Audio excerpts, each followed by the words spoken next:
There are some things in the offseason that seem small, but actually say way more than they look at first glance. And this Myles Garrett situation is exactly that. Because on the surface, it's just another veteran skipping voluntary workouts. Nothing new, right? But once you start connecting the dots, it gets a lot more interesting and maybe a little concerning. Let's break it down. Garrett was in Cleveland over the weekend, caught a Cavs game, showed face around town, and then, right after, he posts a pic basically heading out. Bags packed, airplane emoji, you know the vibe, no caption needed. So yeah, he's not showing up for this first phase of workouts. Now here's the first key point. This isn't new. He's done this before. So it's not some shocking headline by itself. But the context right now, totally different. The Browns are stepping into a new era. New coaching staff, new head coach, new structure. That changes everything when it comes to locker room culture. And that's where Todd Monken's comments come in. He didn't call Garrett out, but he didn't exactly hide how he feels either. Basically said, yeah, it's voluntary, but I wouldn't miss it. Translation, he respects it, but he ain't loving it. And that matters, dog pound. Because when you've got a new coach, that first offseason is where you set the tone. That's where identity gets built. And when your best player isn't there, that sends a message. Not necessarily a bad one, but it's a message. Now let's get into the real meat of this. What's the actual impact inside the team? On the field? Zero, right now. Garrett's gonna be ready. No one's debating that. Dude's probably the best pass rusher in the league. His conditioning, technique, burst, that's not built in voluntary minicamp. But football ain't just about individual greatness. It's about the system. And defense, especially, runs on chemistry, communication, timing, even more so with a brand new staff. So here's the real question. How much does Garrett need this? And how much does the team need him there? Because those are two different things. Him, individually, not much.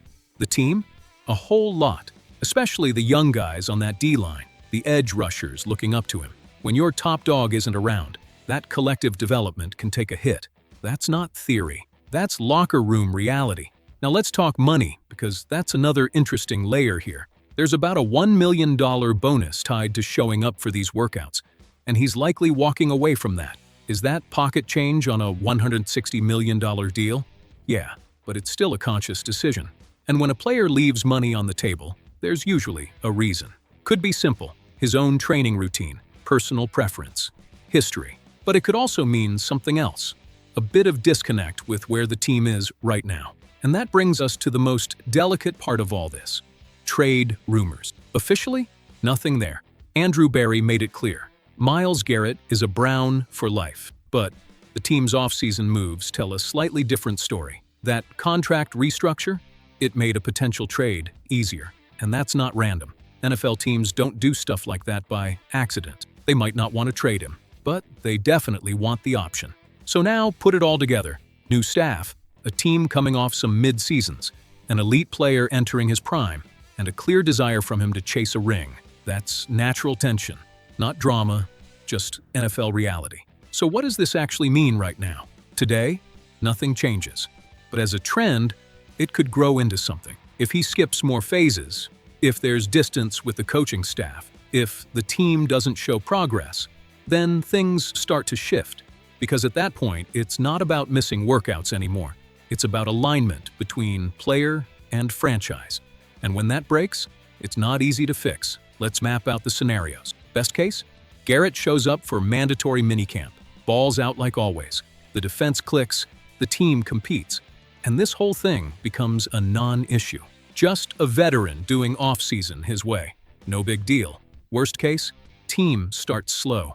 Defense struggles to fit the new system.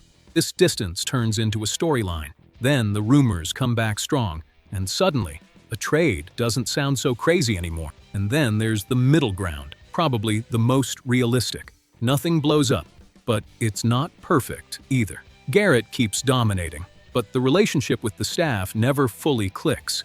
It just kinda lingers in the background. Now, straight up, I don't think this is a problem right now. But it's not nothing either, because on stable teams with a locked-in culture, this kind of thing slides. But Cleveland ain't fully there yet. The Browns are still trying to prove they're legit contenders. And in that situation, every leadership detail hits harder. And Garrett, whether people like it or not, is the face of the franchise.